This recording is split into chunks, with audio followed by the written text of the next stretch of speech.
Hey, welcome back. So guys, as part of this session, I'm gonna explain you about how exactly we can adjust the slider position.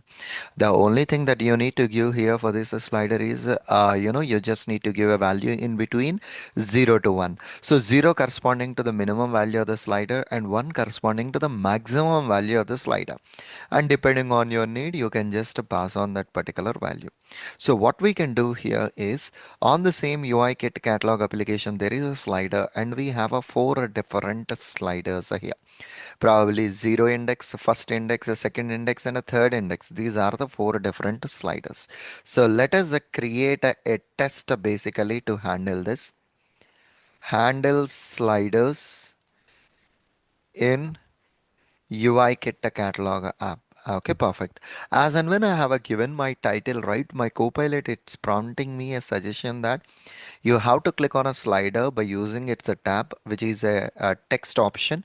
And then the next one is the slider is having a class as a UI slider and its index is a 0. I just want to adjust the position to 0.8.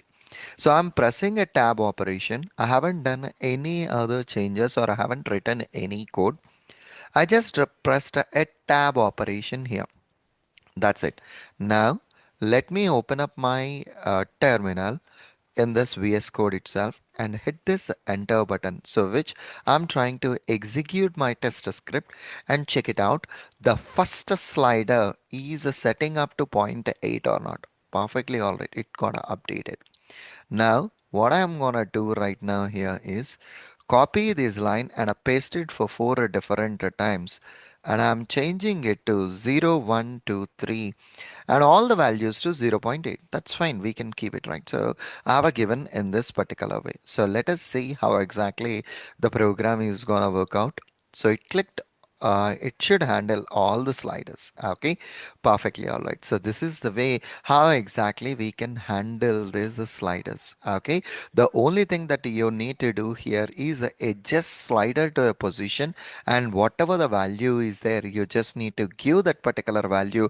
Automatically the slider position would be adjusted accordingly.